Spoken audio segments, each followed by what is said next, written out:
오늘도요, 나의 행복을 찾고 싶어서 현재의 너무나 큰 어려움들을 고민으로 써주셨어요. 오늘 들어온 거 제가 해볼게요. 네, 30대 여성분입니다.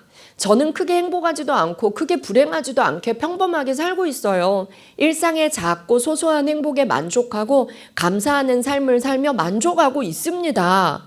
그런데 오래 살고 싶진 않아요. 편안한 죽음을 맞이할 수 있다면 내일이라도 죽는 거 환영이에요. 하지만 흔히 말하듯이 높은 데서 뛰어내리고 싶다든지 달리는 차에 뛰어들고 싶다든지 이런 생각은 들지 않아요.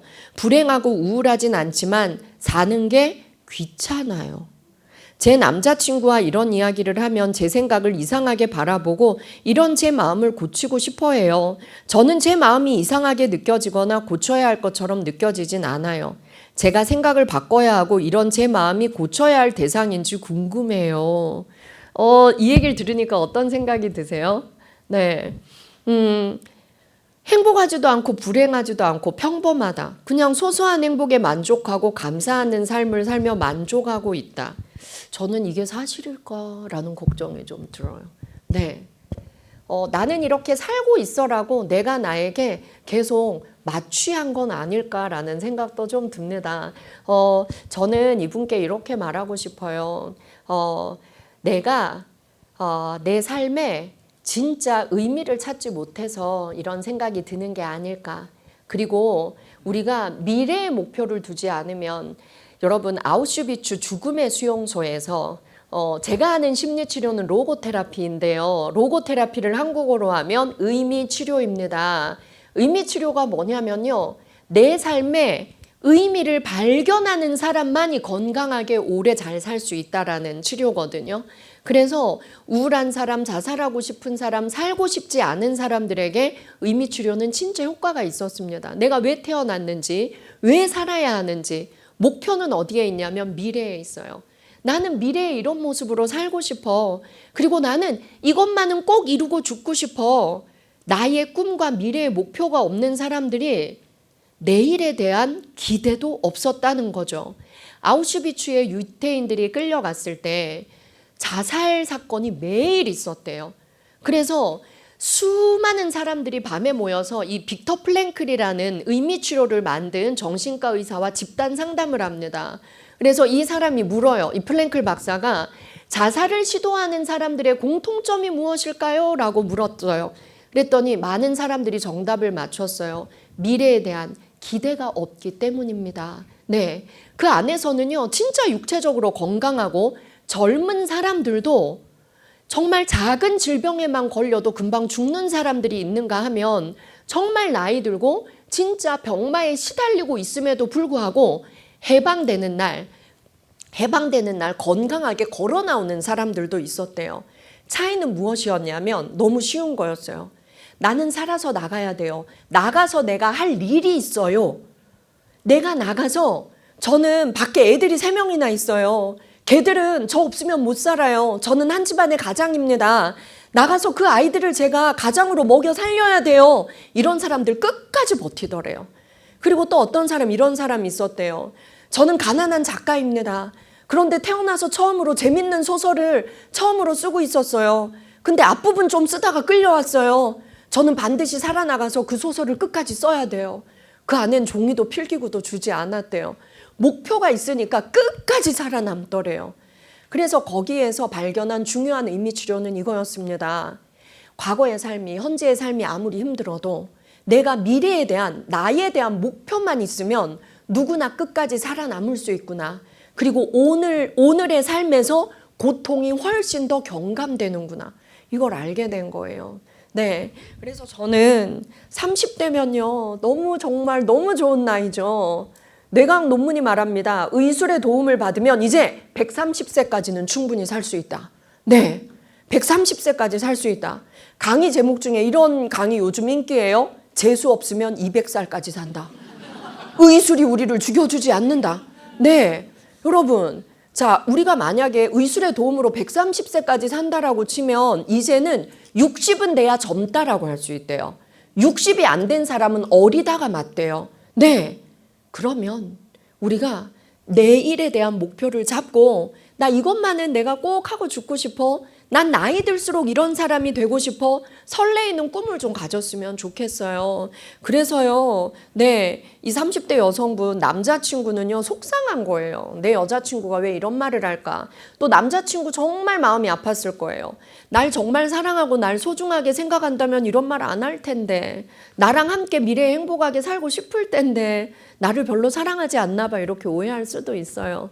한번 잘 생각해 보세요. 정말 내가 죽기 전에 이것만은 꼭 이루고 싶어. 반드시 미래에 대한 목표가 있을 겁니다. 네, 두 번째 40대 여성분이세요. 저 이거 읽고 너무 마음이 아팠어요. 10월 4일 추석, 친정 엄마가 자살 시도를 했습니다. 엄마는 평생 자식을 위해 희생하며 사셨습니다. 그 날짜에 죽으려 하신 것도 자식들이 당신의 장례까지 마치고 일상으로 돌아가길 바라서였답니다. 자식들이 온 김에 모이기도 힘든데 내가 이날 자살해야 애들이 온 김에 장례 치르고 휴가 때, 이렇게 생각을 하셨대요. 아버지의 암수술, 일에서 받는 스트레스, 노후, 빈곤 등의 문제로 우울증을 앓고 있었다고 합니다. 지금은 약물 중독인지 선망이 너무 심해 병원에 계십니다. 나아질 기미가 보이지 않습니다. 저는 큰딸인데 멀리 떨어져 살아 동생이 엄마를 거의 다 맞다시피 하고 있습니다. 각자 가정이 있고 아이들도 있습니다. 이번 일로 왔다 갔다 하다 오래 다니던 알바 자리도 잃었고, 거기서 오는 책임의 피와 죄책감, 미래의 막막함 때문에 한 달을 불면증에 시달리고 있습니다. 40 중반의 이런 처참한 상황에서 행복이란 단어를 봐도 아무런 감정이 느껴지지 않습니다. 감당하기에 너무 버거운 일이라 생각하고 절망하고 걱정하고만 있는 제가 동생과 비교가 돼서 더 한심하게 느껴집니다. 이전까진 이만하면 행복한 집안이다 생각했는데 모든 것이 한순간에 산산이 부서져 버린 것 같습니다. 너무 힘드실 것 같아요. 너무 힘드실 것 같은데요. 이 어머니께서 왜 이런 생각을 하게 되셨냐면요. 여러분, 우울증은 진짜 빨리 우리가 치료해야 합니다. 우울증은 정말 빨리 치료하지 않으면 생각이 고장나요. 그래서 지금 이 어머니도 명절에 애들이 다 오네. 그럼 내가 이때 죽으면 애들이 장례까지 다 치르고 가니까 편하겠네. 생각이 고장나는 거예요. 생각이 고장나는 게 우울증의 가장 큰 폐해입니다. 그래서 미래를 보는 눈이 없어져요. 그리고 눈에 빨대 2개가 꽂히는 거예요. 그 정말 좁은 통로로 현재의 고통만 보이는 게 우울증의 증상이에요.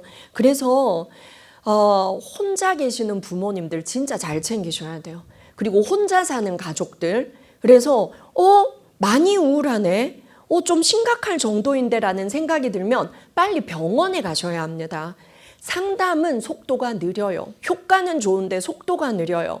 근데 긴급 환자인 거예요.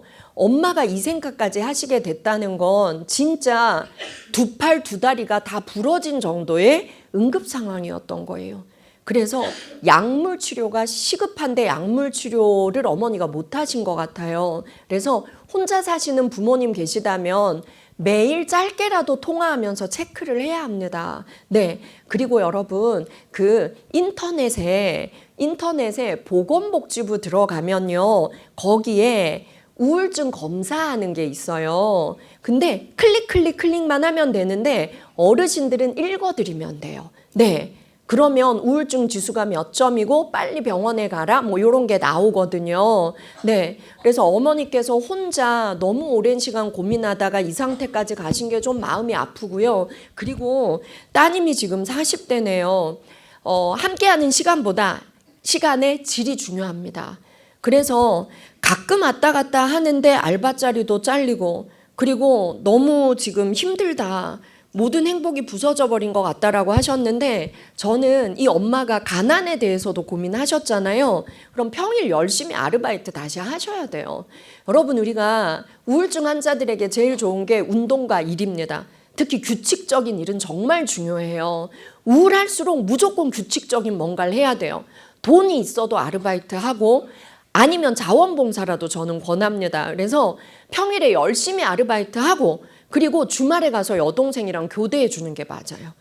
예. 그리고 그 하루 이틀을 아주 질 좋은 시간을 엄마랑 보내는 게 중요하다고 생각합니다. 여러분 60세 이상 우울증 있는 분들에게 가장 좋은 치료가 뭐냐면 사진 치료예요. 그리고 찍은 영상이 있다면 영상 치료입니다. 이건 여러분들이 직접 하시면 돼요. 옛날 앨범을 뒤지시면 됩니다. 엄마 인생에 가장 행복했던 순간의 사진들. 네. 자, 아주 중증 치매 환자들도요, 행복했던 시절의 사진을 보여줬을 때 그 기억을 되살리는 사람들이 꽤 있었어요. 네. 우리 뇌는 가깝고 행복한 것부터 지워요. 그리고 지워서 맨 마지막에 불행하고 가장 오래된 걸 가장 마지막까지 끌고 가요. 그래서 우리는 구태여 노력해서 행복했던 순간들을 계속 되새기고 가족들과 대화해야 돼요. 그래서 여러분 행복했던 순간들의 사진 인화를 많이 하세요. 그래서 집안 곳곳에 붙이는 건 진짜 좋은 행복 뇌치료입니다. 그래서 저는 이분께 말씀드리고 싶어요. 평일에 다시 일 시작하세요. 그리고 그 돈을 어머니와 나누세요. 엄마 통장에 내가 이렇게 모으고 있어. 엄마 태어나면 엄마 용돈들 있어. 엄마 걱정하지 마. 내가 계속 아르바이트해서 엄마 보태줄게. 이렇게 엄마를 안심시키시고, 그리고 함께하는 시간 동안 옛날 앨범 보면서 자꾸 엄마랑 대화하세요. 그리고 엄마 이때 기억나? 엄마 몇 살 땐 줄 알아? 엄마 나 이때 기억나. 나 이때 너무 좋았어. 우리 엄마 이때 정말 예뻤어. 계속 그런 대화를 할수록 잊혀졌던 기억들이 돌아오고, 선망 증세 있는 분들도 놀랍게도 옛날의 기억을 선명하게 해내는 분들이 많았습니다. 치매 환자들은 더 가속화되는 게 멈췄어요. 네.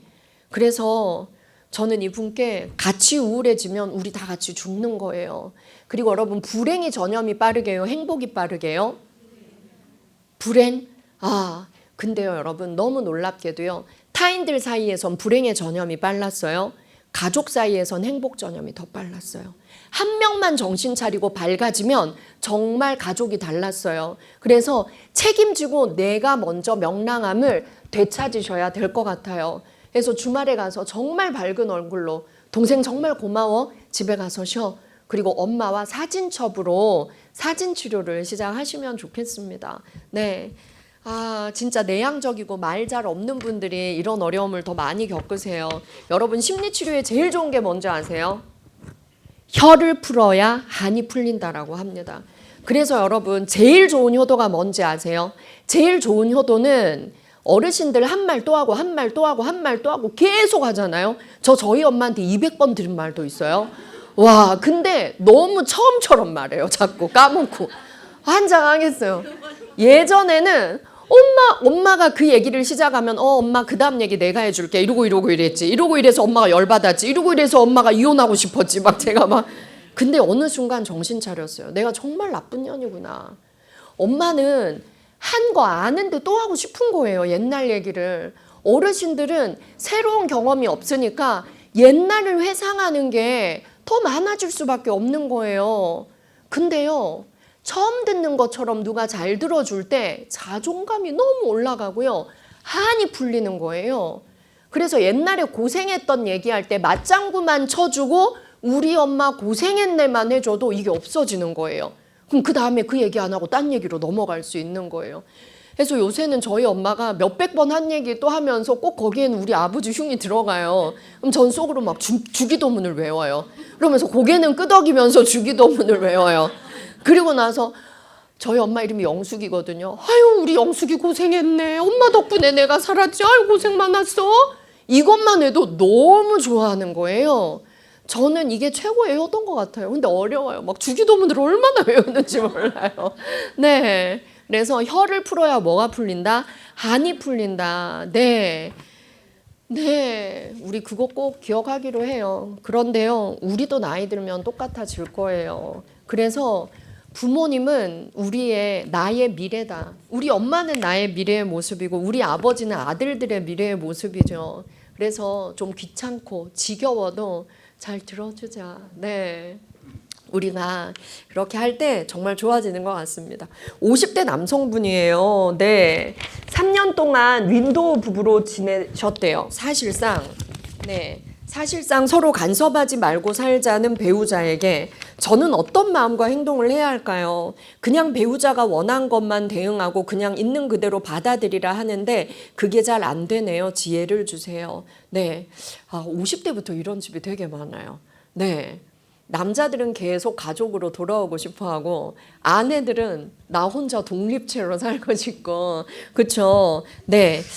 그런데 저는 우리가 원래 50대가 이혼율 1위였습니다. 50대가 제일 이혼하고 싶은 나이예요. 제가 정해드릴게요. 50대 손 드세요.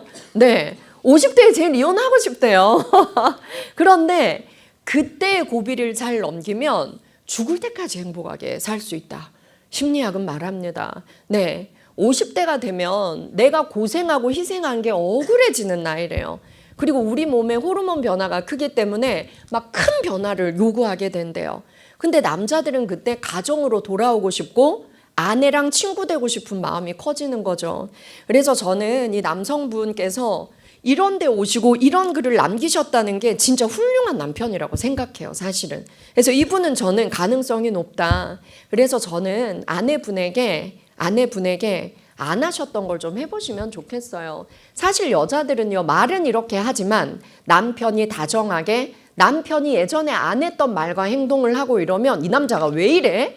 이렇게 하지만 사실 속으로는 좋아하거든요. 네. 그런데 좀 꾸준히 할 필요가 있습니다. 그래서 손편지 3번만 써보시면 좋겠어요. 내가 미안한 게 있으면 미안하다라고 먼저 얘기해 주시면 좋고요. 그 다음에 우리가 다시 한번 예전의 마음으로 돌아가 보자. 제가 얼마 전에 페이스북에서 너무 감동적인 글을 읽었어요. 네. 이 부부가 정말 사이가 안 좋았습니다. 그래서 50대가 되어서 몇 년 별거를 한 거예요. 그래서 별거를 하면서 우리가 별거를 3년 해보고 그때 이혼을 결정하자. 그렇게 해서 3년 별거를 하고 별거가 끝나갈 무렵에 남편이 암 말기 진단을 받은 거예요. 그래서 누가 제일 먼저 달려갔을까요? 아내가 제일 먼저 달려갔어요. 아내가 제일 먼저 달려가서 이제 병수발을 다 들기를 시작합니다. 병원에서 6개월이다 했는데 6개월 딱 될 때 얼마 전에 그 남편분이 돌아가셨더라고요. 이 아내가 글을 올렸는데 이렇게 올렸어요. 내가 남편을 정말 미워한다고 생각했는데 6개월 병간호하면서 알았다. 나는 남편을 늘 그리워하고 있었던 거다. 내 옆에 있어주지 않는 남편을 늘 그리워했고 그래서 내가 화가 나 있었던 것 같다. 근데 6개월 병간호하면서 나는 사실 하나도 힘들지 않았다. 처음으로 온전히 이 남자를 내가 6개월 동안 가져볼 수 있는 선물을 이 남자가 나에게 준 것 같다. 몸이 좀 피곤하기는 했지만 온전히 이 남자를 6개월 동안 내가 가질 수 있었다는 게 이 남자가 나에게 마지막 준 선물이었던 것 같다. 그리고 정말 안 좋은 어느 날 휠체어에 태워서 산책을 한번 했대요. 근데 남편이 힘들게 살면서 처음으로 그 얘기를 했대요. 여기 결혼 33주년인가 그런 부부였어요. 나 처음 만났을 때 기억나? 어땠어? 이걸 묻더래요. 살면서 처음 물은 거였대요. 근데 처음 만났을 때 어땠지를 생각하니까 눈물이 나서 그 자리에 주저앉아서 통곡을 했대요. 그리고 그날의 얘기를 못 했대요. 근데 이제 호스피스 병원에서 이제 임종기입니다. 지금 눈은 못 뜨지만 귀는 열려 있습니다. 하고 싶은 말 빨리 하세요. 그래서 그때 얘기했대요. 첫눈에 반했었어. 근데 만나고 3일 동안 연락이 안 와서 밥을 한 끼도 못 먹었었다. 그런데 3일 뒤에 만나자고 연락 와서 나 울면서 뛰쳐나갔었어. 내가 그만큼 내가 당신을 더 좋아했나 봐. 근데 이 얘기 한 번도 안 했지. 근데 진작 할걸. 지금 해서 미안해. 내가 그만큼 당신 좋아했어. 이 얘기 처음에. 근데 꼭 기억해. 라고 했더니 정말 눈도 못 뜨고 인공호흡기 꽂고 있었는데 온 힘을 다해서 웃더래요. 그러고 나서 돌아가셨대요. 그래서 이분이 글을 썼더라고요. 서로 미워하는 것 같지만 모든 부부는 미워하는 동안에도 싸우는 동안에도 별거 하는 동안에도 사실은 그리워하고 있는 거라고.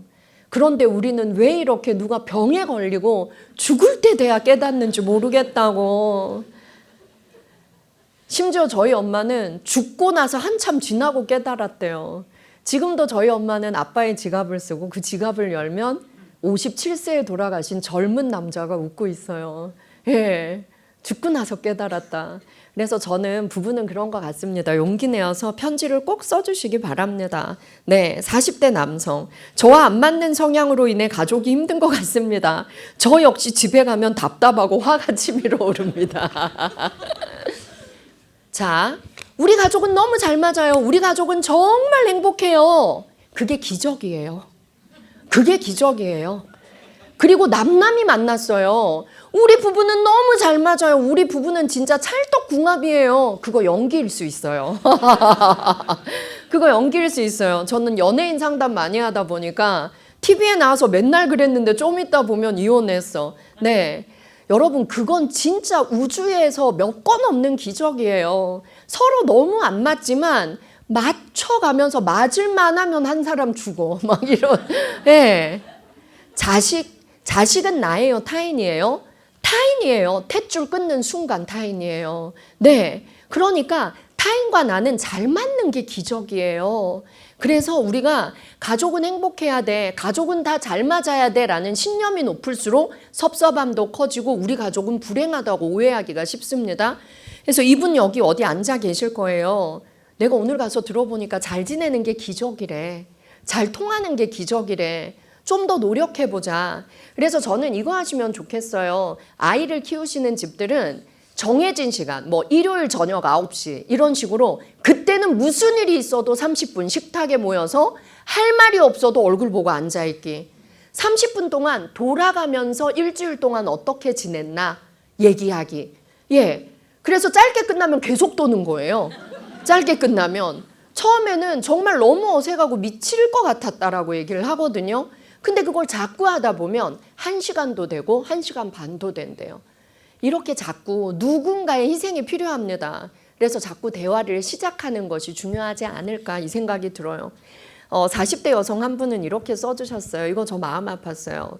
아이들에게 친구 같은 편안한 엄마이고 싶은데 실제로 매우 엄격해요. 요즘 아이들의 저에 대한 반응을 보면 정말 속상해요. 8살 첫째는 저에게 지적받거나 혼나면 자신을 자책하는 버릇이 생겼어요. 내 잘못이야! 머리를 때린대요. 그렇게 하지마 그래도 내 잘못이야. 엄마가 야단치면 내 잘못이야. 이거 왜 이럴까요? 엄마가 하기 전에 내가 미리 하는 거예요. 엄마 그만해 제발 그만해 이걸 자기가 먼저 하는 거예요. 아마 이렇게 하지 않으면 우리 엄마는 더하고 더하고 더할 거니까 내가 나를 때리면서 엄마 멈추라는 신호예요. 엄마가 생각하는 것보다 엄마는 더 엄격했던 것 같아요. 넷째는 제가 화를 내면 식탁 밑으로 숨어요. 그래서 저는 미안한 마음이 생겨요. 제가 아동학대 가해자가 된 것 같아요. 제가 어렸을 때 아버지의 가정폭력 아래서 살았어요. 그래서 저에게도 폭력성이 내재되어 있는 게 아닐까? 2년째 신경정신과 다니며 항우울제 약을 복용 중인데요. 잘하고 계세요. 아이들에게 화를 내는 일은 거의 줄었지만 그동안 쌓인 아이들의 상처가 있어서 그런지 아이들의 이런 반응을 보면 내 잘못 같아 자책하게 돼요. 저 어떻게 해야 하나요? 많이 좋아졌지만 아이들은 오랜 시간 태어나서부터 여기에 길들여져 있기 때문에 시간이 좀 걸릴 겁니다. 그런데 여러분 이게 유전자라는 게 좀 무서워요. 네. 이런 말씀들을 많이 하세요. 제가 가정폭력 가정에서 자라서 제가 아동학대를 받고 자라서 이런 것 같아요. 근데 저는 이건 변명이라고 생각해요. 좋은 부모도 나의 모델이지만 나쁜 부모도 나의 모델이거든요. 나는 그러지 않아야지. 그러려면 그냥은 안 돼요. 좋은 책을 찾아 읽고 요즘 유튜브에 좋은 게 얼마나 많아요. 자식 잘 키우는 거. 남들보다 2~3배 공부해야 돼요. 그리고 아이들에게도 엄마가 정식으로 사과하면 돼요. 엄마가 그동안 잘 몰랐어.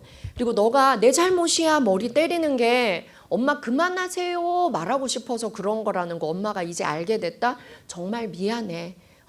그리고 화가 날 때 엄마가 최대한 생각해보면요. 애한테 화내는 게요. 굉장히 비겁한 거예요.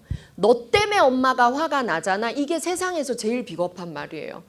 제가 강의 때 말씀드렸을 거예요. 우리의 뇌는 어떤 자극이 오면 그 사람 때문에 화내고 그 사람 때문에 짜증내는 게 아니라 우리 뇌는 우리에게 6번을 물어요. 6초 동안. 주인님, 아이가 지금 나를 화나게 했어요. 자극을 줬어요. 근데 주인님, 화를 낼까요, 말까요? 낼까요, 말까요? 낼까요, 말까요?